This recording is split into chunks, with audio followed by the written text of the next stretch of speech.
Students, कैसे आप लोग? बढ़िया।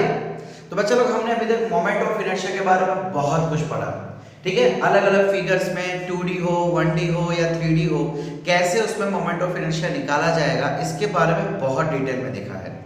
फिर हमने perpendicular axis theorem, parallel axis theorem, इसके बारे में भी पढ़ा था। अब बच्चा लोग, आज हमें पढ़ना है टॉर्क के बारे में, लेकिन एक नवी फॉर्मूला के साथ। हमने पहले देखा था टॉर्क क्या होता है। देखिए, अगर हम लीनियर और रोटेशनल मोशन के बीच में एक एनालॉजी बिठाए,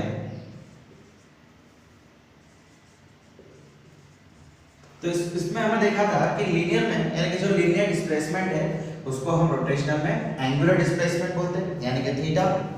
फिर लीनियर वेलोसिटी, यहाँ की एंगुलर वेलोसिटी। फिर लीनियर एक्सेलरेशन, जिसको हम टेंजेंशियल एक्सेलरेशन भी कहते हैं, और यहाँ पे उसको एंगुलर एक्सेलरेशन। फिर हमने देखा कि इन तीन की वजह से एक फोर्स आएगा, और वही फोर्स अगर रोटेशन में चला जाए तो उससे हम क्या कहते हैं? टॉर्क। यानी कि एक ऐसा फोर्स जो किसी बॉडी को रोटेट करवाने में काम आ रहा है, उसे हम कहेंगे टॉर्क। अब हमने फोर्स की फॉर्मूला देखी थी ma, है ना। फोर्स की फॉर्मूला क्या होती है? ma। बच्चा, टाउ की फॉर्मूला एक हमने देखी थी r क्रॉस f, जहां पे r और f मतलब परपेंडिकुलर फोर्स चाहिए होता था, right. r cross f, r जो है वो डिस्टेंस होता था, the point of contact from the force. अब अच्छा, टाउ के लिए भी कोई ना कोई तो एनालॉजी होनी चाहिए, कुछ तो ऐसा होना चाहिए। तो ये a है, a की जगह पे तो अल्फा आ जाएगा। अब बच्चा, यहाँ पे m है, m की जगह पे आ जाता है I, मोमेंट ऑफ इनर्शिया। यानी टाउ की इस फॉर्मूला पे आज हमें वर्कआउट करना है। Tau is equal to I alpha, जहां पे आई मतलब moment of inertia and alpha मतलब एंगुलर एक्सेलरेशन। अब ये आया कहां से? वो भी एक सवाल उठता है ना, कि भाई ये आया कहां से? जरा ध्यान से देखिए। मैं यहां पे क्या कर रहा हूं बच्चा लोग, एक ऑब्जेक्ट ले लेता हूं।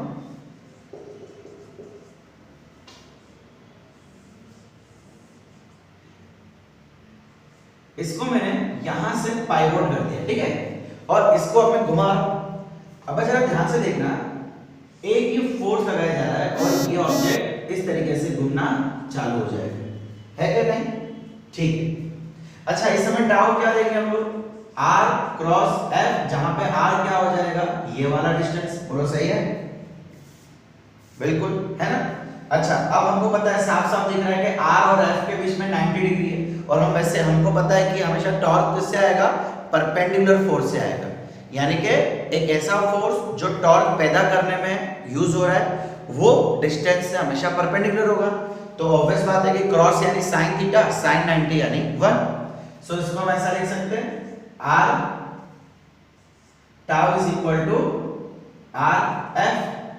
अब मतलब ध्यान से देखना, क्या मैं f की जगह पे ma लिख सकता हूं, है ना, लीनियर फोर्स, तो उसकी जगह पे m इंटू है। अच्छा, एक और चीज बताओ, क्या इस a की जगह पे, देखो हमने एक रिलेशन देखा था स्टार्टिंग से कि अगर मेरे को इन दोनों का रिलेशन चाहिए तो वो होता था s is equal to r theta, जहां पे ये r का मतलब क्या होता था? रेडियस।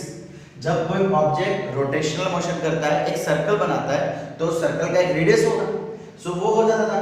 सिमिलरली अगर मैं इन दोनों की बात करूं, so v is equal to r omega.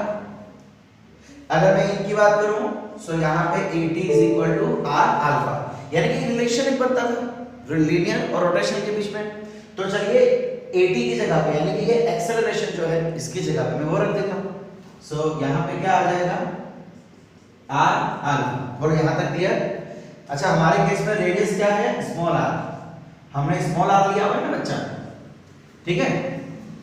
अब ये क्या हो गया? mr square alpha. अब mr स्क्वायर क्या होता है? जब हमने पढ़ा हुआ है, मास इनटू डिस्टेंस का स्क्वायर। सो बच्चा, it is nothing but the inertia. So ये बहुत ही छोटी सी इजी थी टॉर्क की एक फॉर्मूला का derivation, tau is equal to I alpha. यहां तक क्लियर हुआ बच्चा लोग?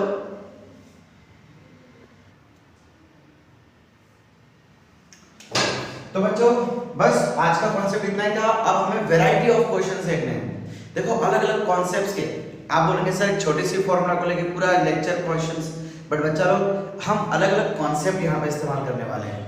देखें पहला क्वेश्चन है, find alpha and angular displacement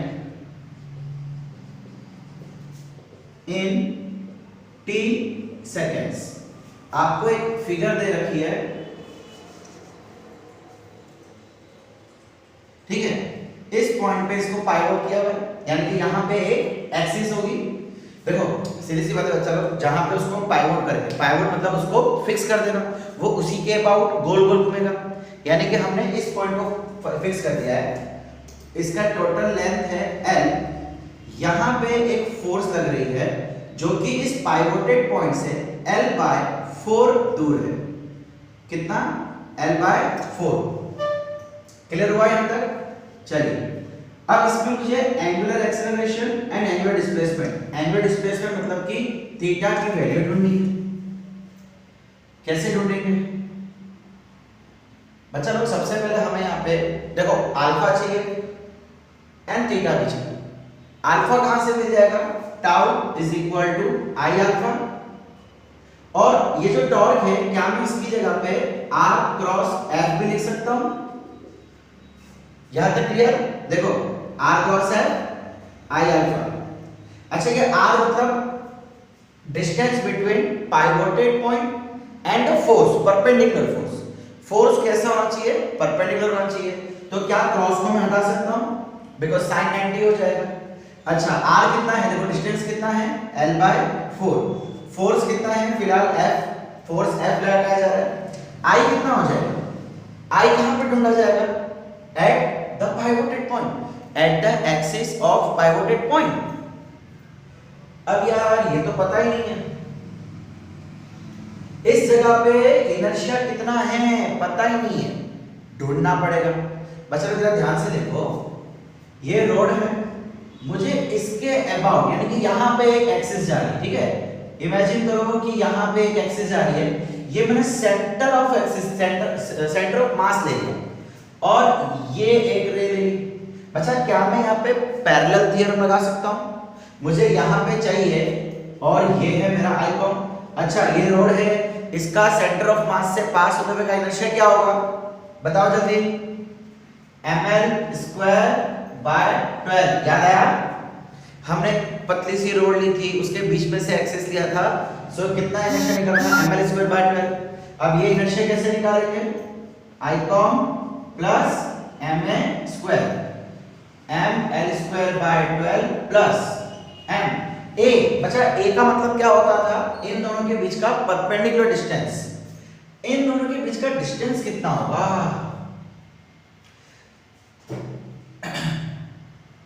देखो बच्चा जरा ध्यान से देखो, ये l/4 है, ये पूरा l है, यहां पे का इसका सेंटर होगा। क्यों बच्चा? l/2, इसका अगर मैं आधे का भी आधा करूं, इसका मैं आधे का भी आधा करूं तो वो l/4 होगा, आधे का भी आधा, है क्या नहीं? सो ये क्या हो गया? l/4। मतलब ये जो फोर्स लग रहा है ना, ये इसके हाफ पे भी हाफ पे लग रहा है। क्या मैं ऐसा कह सकता हूं कि इन दोनों के बीच का डिस्टेंस भी l/4 होगा? कैसे? देखो ये पूरा कितना है? पूरा है l, ये centre of axis, centre of मास, तो यहां से कितना हो जाएगा? l/2, है क्या नहीं? अब ये l/2 का भी आधा है, बिकॉज फोर्स ही वहीं पे लग रही है। देखो ना, फोर्स ही इतने में लग रही है। बच्चा भाई ये फिगर ऐसे दिया है, बट एक्चुअली ये फोर्स जो है ना वो सेंटर पे लग रही है। किधर? सेंटर पे, ठीक है। सो इन दोनों एक्सिस के बीच का डिस्टेंस l/4, यानी a की वैल्यू आ गई l/4 और उसका स्क्वायर। सो ml²/12 प्लस ml²/4, इसका एलसीएम लो, एलसीएम कितना आएगा? 12, यानी कि 3 मल्टीप्लाई, तो 3 + 1 4 ml²/12, ये हो जाएगा ml²/3। तो इनर्शिया मिल गया ml²/3, उसको यहां रख लेते हैं, ml²/3 इनटू अल्फा। अल्फा चाहिए, इसको उठा के यहां ले आओ। सो ये हो जाएगा 3LF। देखो ये 3 को इधर लेके आ गया, 3LF/4 अपॉन ml स्क्वायर, एक एक L cut. So alpha is equal to 3/4 F/ml। ये आ गई अल्फा की वैल्यू। अब अगर हमको मान लो एग्जाम में इसकी वैल्यू दी होगी, मास 0.1 kg या 1 kg, लेंथ हो गया आपका 2 सेंटीमीटर, है ना, कुछ भी दिया हो सकता है। सो हम खाली वैल्यू पुट करेंगे, आंसर फाइंड करेंगे। अब मुझे ढूंढना है एंगुलर डिस्प्लेसमेंट। बच्चा जरा ध्यान से बताओ, एक गिवन टाइम में क्या इसका ये एक्सेलरेशन चेंज होगा? सोच के बताना।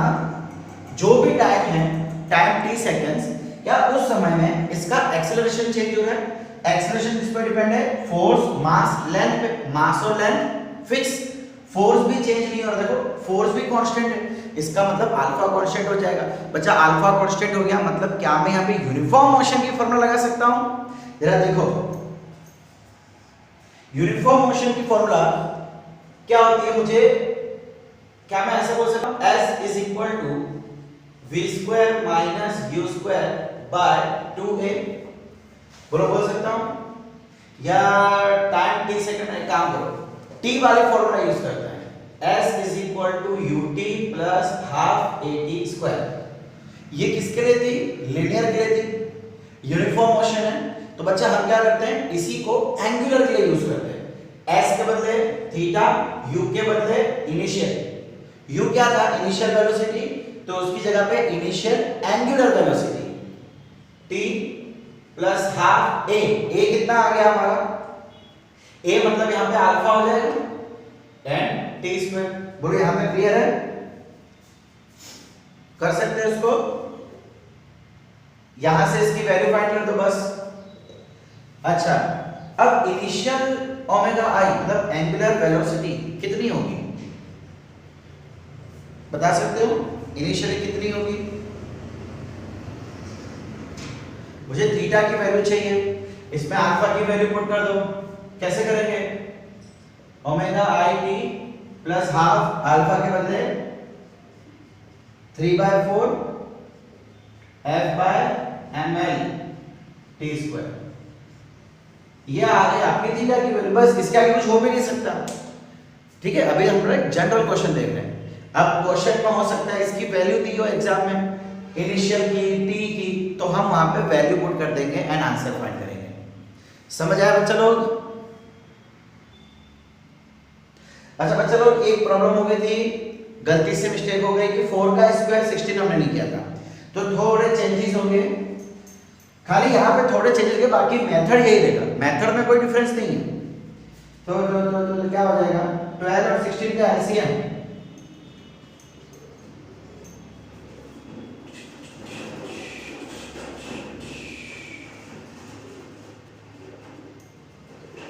ट्वेल्व 48 आया एलसीएम। सो इसके पास लग जाएगा 4, इसके पास लग जाएगा 3 ml² बाय 48, 7 ml² बाय 48। बस इतना सा डिफरेंस आएगा, खाली यहाँ पे 7/48 आ जाएगा। ओके, ये 48 इधर ऊपर, ये 7 इधर नीचे, ये हो जाएगा 12। So answer will be 12/7। बस ये खाली उसके कारण ये डिजिट चेंज होगी, बाकी सब कुछ सेम, कुछ अलग नहीं है। और यहाँ पे भी हम कर देंगे 12/7, else everything will remain same। ये कट होके 6 हो जाएगा। So theta is equal to omega I t plus 6F/ml t²। ठीक है बच्चा लोग, चलिए बढ़ते हैं अब अगले क्वेश्चन की तरफ। तो बच्चा लोग अगला क्वेश्चन है, find omega of a disc after 5 second. Find omega of a disc after 5 second. अब हमको क्वेश्चन में एक डिस्क दे रखी है और इस पे फोर्स लगाया जा रहा है 20 न्यूटन का, ठीक है। एंड इसका इनर्शिया हमको दे रखा है 0.2 kg मीटर स्क्वायर। इसका ओमेगा फाइंड करना है। ओमेगा मतलब फाइनल वेलोसिटी। अब अच्छा लोग फाइनल वेलोसिटी ढूंढनी है, क्या हम यहाँ पे ऐसा कह सकते हैं कि इसकी initial velocity, initial angular velocity, देखो जब तक इसके ऊपर फोर्स नहीं था तो ये घूमेगा नहीं, मतलब इनिशियल क्या हो जाएगा, 0। चलिए कैसे फाइंड करेंगे। अब बच्चा लोग देखो यहाँ पे फोर्स कांस्टेंट है, मतलब एंगुलर एक्सेलरेशन भी कांस्टेंट रहेगी, मतलब हम यूनिफॉर्म मोशन के लिए फॉर्मूला अप्लाई कर सकते हैं। अब आप ना ऐसा सोच के चलो कि आपको फाइनल वेलोसिटी चाहिए और इनिशियल वेलोसिटी 0 दे रखी है, तो फाइनल और इनिशियल के बीच का रिलेशन क्या होता है, v = u + at। पूरा सही है। अब इसी को रोटेशन में बदल दो, फाइनल के बदले ओमेगा फाइनल, इनिशियल के बदले ओमेगा इनिशियल, a के बदले अल्फा एंड टाइम के बदले टाइम, ठीक है। इसकी वैल्यू तो 0 हो गई। ये फाइनल मुझे फाइंड करना है, फाइंड ओमेगा आफ्टर 5 सेकंड्स। अच्छा 5 सेकंड के बाद मतलब फाइनल हो गया ना, 5 सेकंड से पहले मतलब जब फोर्स नहीं लगा था तब 0। सो ये 0 प्लस अल्फा t, मुझे अल्फा की वैल्यू चाहिए। अब अल्फा कहां से मिलेगा बच्चा लोग, जैसे कि हम a फाइंड करते हैं F/m से, है ना। कितनी बार ऐसे क्वेश्चन किए जहां पे हम फोर्स और मास की वजह से एक्सेलरेशन हम ढूंढते हैं, तो अब वही चीज करेंगे। Tau = I alpha. I की वैल्यू आपको दे रखी है, क्या टाउ की वैल्यू दे रखी है, ओह नो नहीं दे रखी है, तो टाउ के बदले क्या मैं RF लगा सकता हूं, डिस्टेंस इनटू फोर्स। अच्छा डिस्टेंस कितना हो जाएगा, ये रेडियस, तो डिस्क की रेडियस कहां गया, जस्ट अ सेकंड। अब चलो डिस्क की रेडियस हमको दे रखी है 20 सेंटीमीटर, ठीक है, रेडियस दे रखा है। तो R alpha, RF = I alpha, alpha = RF/I, radius 20 centimetre, तो ये कितना हो जाएगा 0.2 मीटर। सो ये हो जाएगा 0.2 इंटू फोर्स कितना दे रखा है 20/I कितना दे रखा है 0.2, क्लियर। सो ये कट गया, अल्फा = 20 आ गया, 20 रेडियन पर सेकंड स्क्वायर। यूनिट अल्फा की यूनिट रेडियन पर सेकंड स्क्वायर। अच्छा चलो यहां पे वैल्यू रख दो, 20 इंटू टाइम कितना बोला है 5, ओमेगा f = 100 रेडियन पर सेकंड। सो बच्चा लोग ये आ गया आपका फाइनल एंगुलर वेलोसिटी। यहां तक कोई प्रॉब्लम हो तो बताइए बच्चा।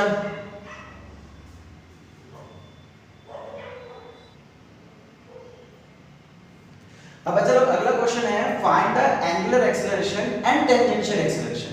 हमें अल्फा, देखो एंगुलर एक्सेलरेशन का मतलब है अल्फा, टेंजेंशियल एक्सेलरेशन का मतलब है at, दोनों की वैल्यू फाइंड करनी है immediately after the application of force.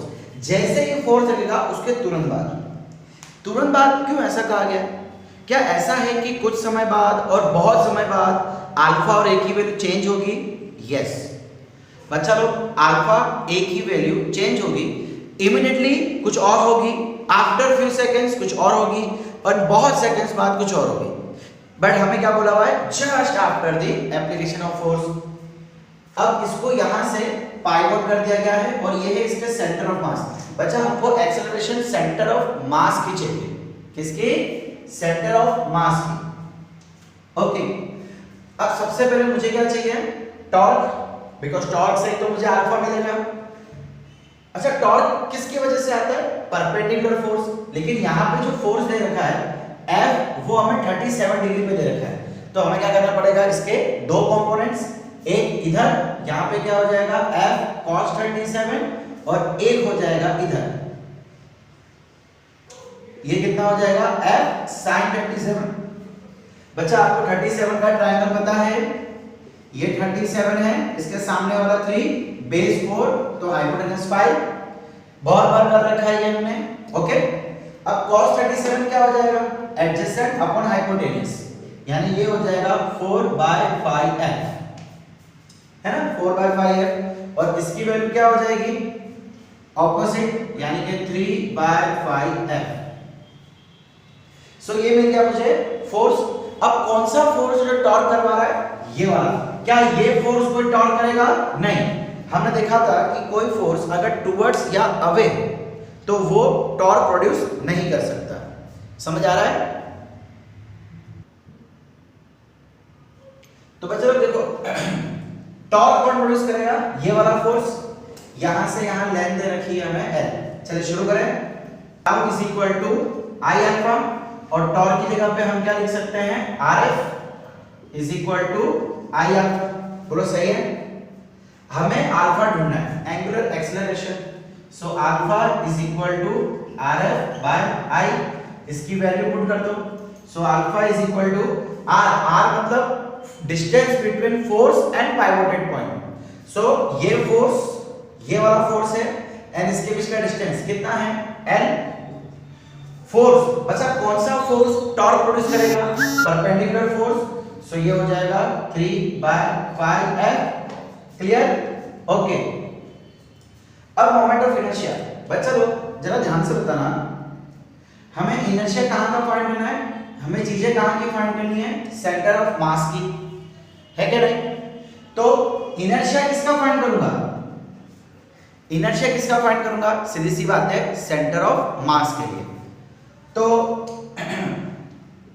Centre of मास का इनर्शिया एक लॉन्ग रोड, मेरे ख्याल से हमने किया था, क्या था, याद आ रहा है कुछ?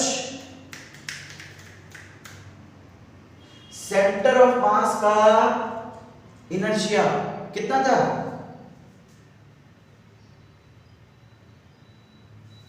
भूल गए?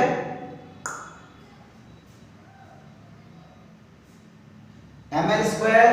बच्चा लोग यहां का इनर्शिया कितना आता था, ml स्क्वायर बाय 12। कितनी बार तो किया हुआ है, यस और नो? चलिए तो यहां पे क्या लिख देंगे, ml स्क्वायर बाय 12। सो ये क्या हो गया, एक तो ll कट, ये 12 ऊपर चला जाएगा, 12 into 3, अच्छा ये f अपॉन 5m, ये 5 नीचे आ जाएगा। सो ये कितना हो जाएगा, 36f अपॉन 5m। बोलो क्लियर हुआ? ठीक है। अब हमें क्या ढूंढने को बोला है, टेंजेंशियल एक्सीलरेशन।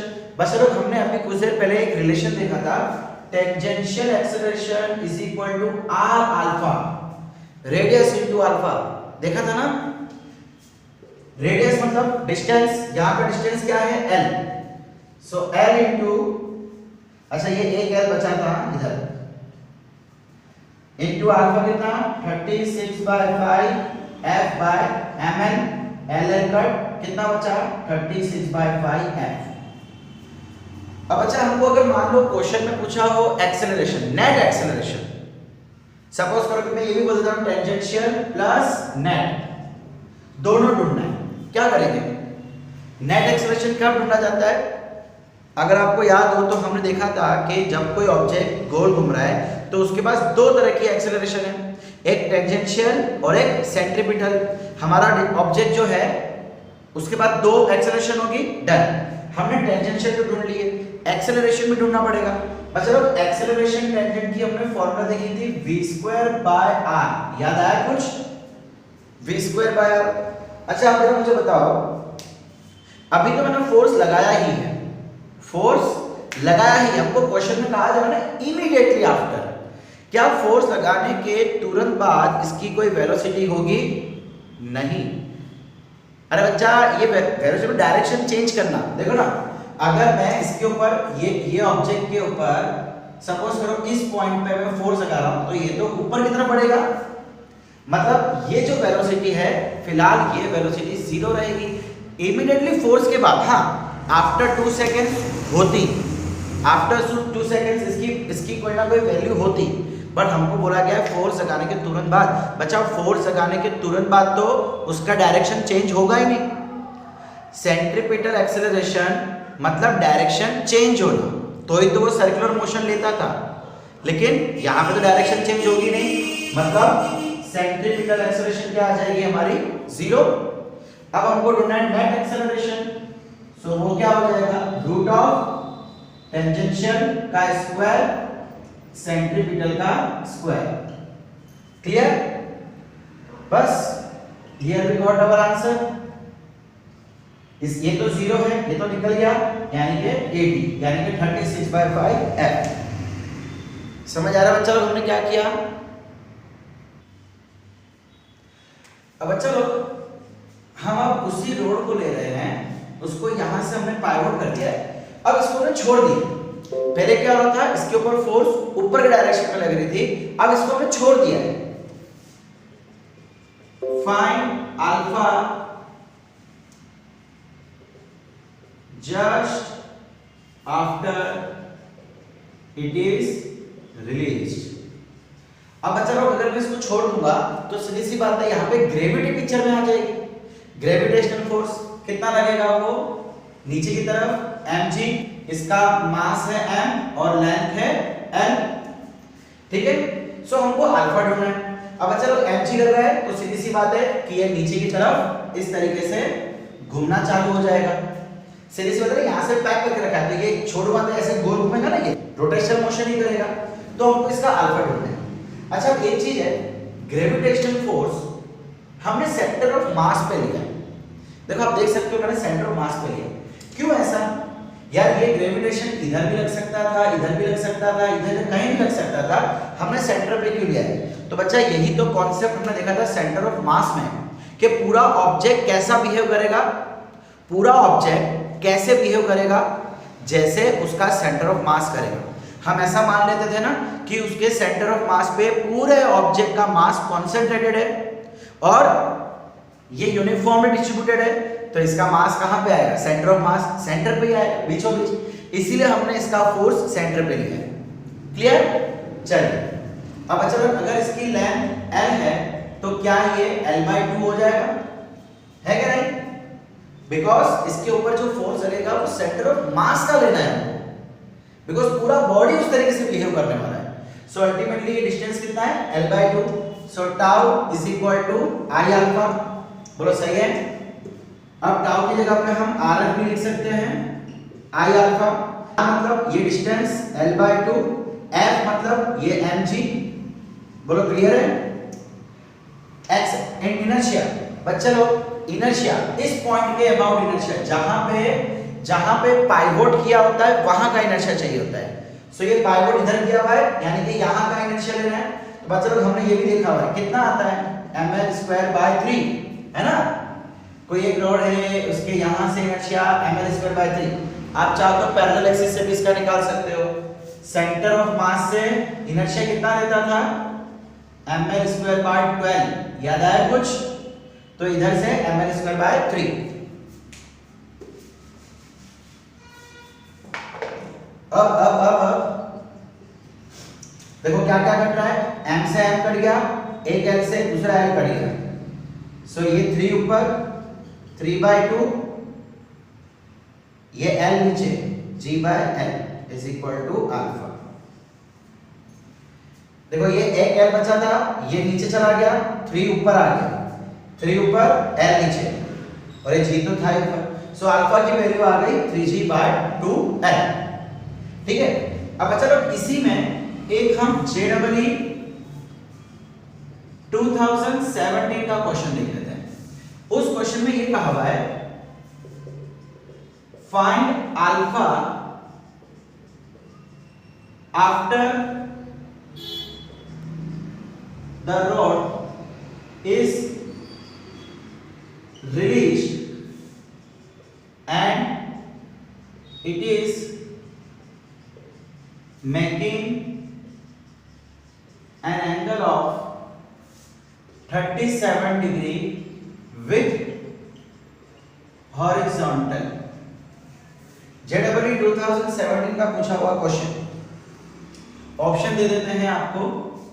ऑप्शंस हैं इसके, अच्छा सॉरी, चलो कोई बात नहीं, ये 17 में नहीं, ये आया था क्वेश्चन 10 आसपास में, 10 के 12 में आया था, I don't remember exact date, ठीक है।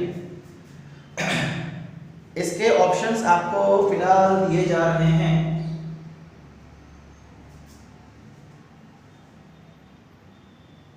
चलो एक काम करो, इसको सॉल्व करते हैं, डायरेक्टली सॉल्व करते हैं इसको।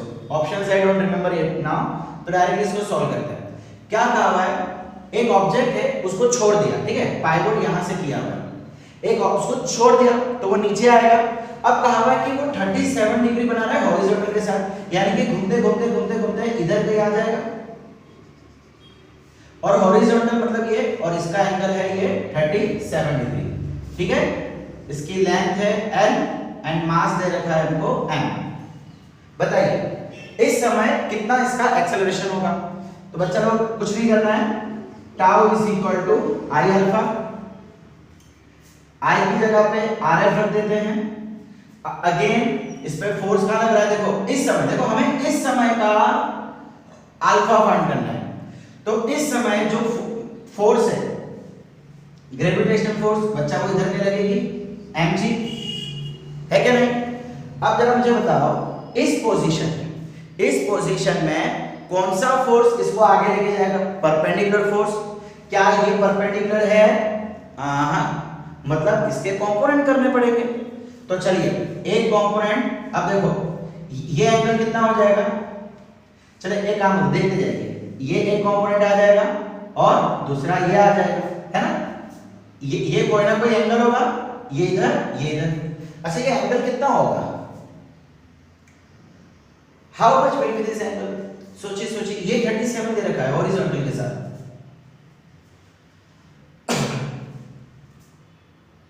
एनी गेसेस, देखो बच्चा लोग ये एक्चुअली यही तो एंगल है ना। अगर मैं यहां से एक ले लूं, एक हॉरिजॉन्टल ले लूं, तो ये 37 हो जाएगा। देखो हमने क्या किया है, ये एक लाइन इसके पैरेलल ले ली, इसके पैरेलल। तो बच्चा लोग अगर दो लाइन पैरेलल है, एक ट्रांसवर्सल है, तो करस्पॉन्डिंग एंगल तो वैसे इक्वल होता है। तो ये 37, तो ये भी 37। अच्छा अपना ध्यान से देखो, क्या ये 90 डिग्री बन रहा है क्या नहीं। सो ये पूरा 90, ये 37, तो ये 53, तो ये कितना हो जाएगा, जहां पे एंगल आ रहा है वो mg cos 53, और ये हो जाएगा mg sin 53। बच्चा लोग हमें इससे कोई लेना देना नहीं है, बिकॉज ये फोर्स अवे द पाइवोट लग रहा है, तो ये तो टॉर्क प्रोड्यूस करेगा ही नहीं। सो इसको जान दो, इसके कारण कितना टॉर्क होगा, ये फोर्स फाइंड करनी है। सो r मतलब ये डिस्टेंस कितना हो जाएगा, l/2, centre of mass l/2 into force कितना लग रहा है यहां पे, mg sin 53 is equal to I, inertia. Again inertia तो बच्चा वही का वही रहेगा ना, इस एक्सिस पे पाइवोट पे चाहिए। सो कितना आ जाएगा, ml/3, जितना इधर था।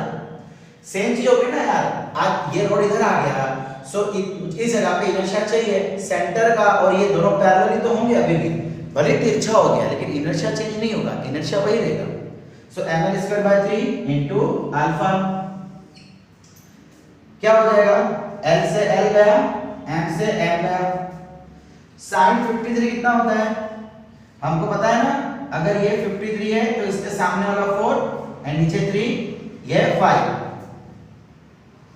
सो sin 53 ऑपोजिट अपॉन हाइपोटेनस, तो 4/5, g/2 into 4/5 is equal to l/3 into alpha.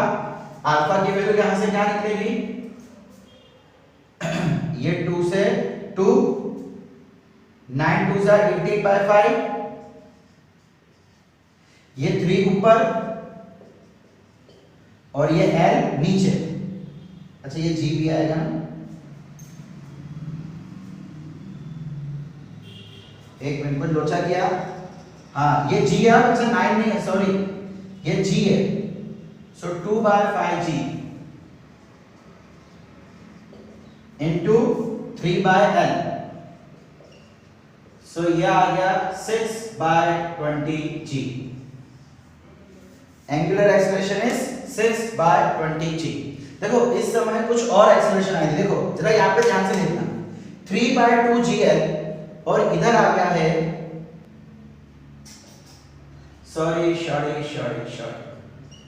ये l है, मैंने गलती से 4 लिख दिया था, इधर 6/5 आ गया, इधर 3/2 आ गया। देखो एक्सेलरेशन चेंज हो गई। मैंने आपसे यही कहा था कि फोर्स लगने के तुरंत बाद कुछ और एक्सेलरेशन होती है, and after t seconds, after many seconds कुछ और वैल्यू होती है, और ये रहा उसका प्रूफ। क्लियर? यहां तक कोई प्रॉब्लम है? चलो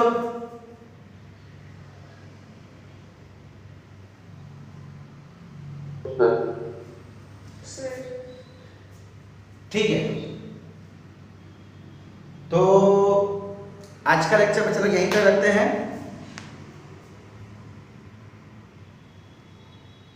सो स्टूडेंट्स, हम लोगों ने tau is equal to I alpha का एक छोटा सा कॉन्सेप्ट बहुत ही अलग अलग वैरायटी ऑफ क्वेश्चंस के साथ पढ़ा। उम्मीद करता हूं कि आपको सब समझ आएगा, और इसी के साथ ये टॉपिक भी खत्म होता है एंड आज का लेक्चर भी। Thank you.